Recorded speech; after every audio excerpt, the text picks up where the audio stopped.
This is the Mahabodhi temple in Bodh Gaya, in the Indian state of Bihar, where Buddhists believe that some 2,600 years ago, a young princeling by the name of Siddhartha Gautama attained enlightenment and became the Buddha. Buddha means enlightened or liberated one. We Buddhists believe that there are countless numbers of Buddhas, but Gautama is referred to as the Buddha, the historical Buddha. The Buddha was a human being, the same as you or I. Buddhists believe that what was unique about him was that he found the way to liberate beings from the suffering that marks existence and taught this to his followers.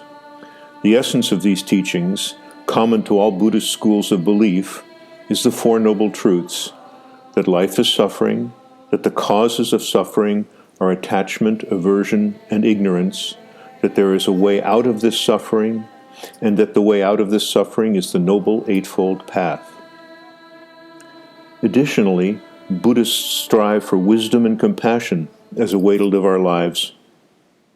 Wisdom not in terms of general knowledge, but wisdom regarding the non-reality of conventional existence, what in the West is sometimes referred to as the understanding of the true nature of phenomena, emptiness, or no self, or dependent arising, which really means the interconnectedness of all things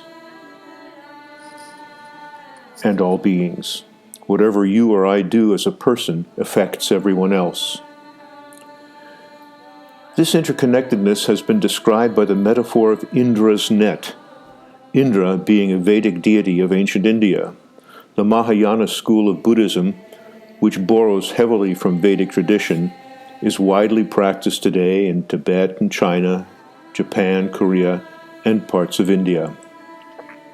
As the scholar Francis Cook has written about this beautiful metaphor, far away in the heavenly abode of the great god Indra, there is a wonderful net which has been hung in such a manner that it stretches out indefinitely in all directions. A single glittering jewel has been hung at the net's every node, and since the net itself is infinite in dimension, the jewels are infinite in number. The jewels hang, glittering like the brightest stars, a wonderful sight to behold.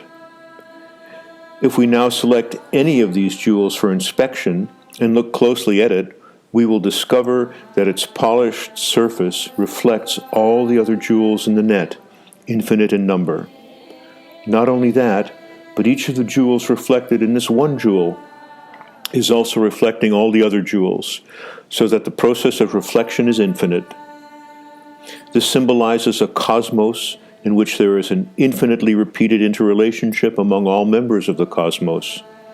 This relationship is said to be one of simultaneous mutual identity and mutual intercausality. What Cook is saying is that this interrelationship is what we have with each other. For example, in one very profound Tibetan Buddhist meditation, the meditator reflects that every human being, every animal, alive today, previously, or in the future, has been or will be his or her mother. Disregard for a moment whether you believe in rebirth. That's not really the point. That's not really relevant. Rather, think for a moment about how the enormity of this reflection could influence how you treat others, especially others in need, especially in the time of crisis or pandemic. Buddhists define ultimate compassion as the ability to enhance one's sensitivity towards other sufferings to the point where you feel so moved by even their subtlest suffering that you come to have an overwhelming sense of responsibility towards those others, and that this causes you to dedicate yourself to helping others overcome both their suffering and the causes of their suffering.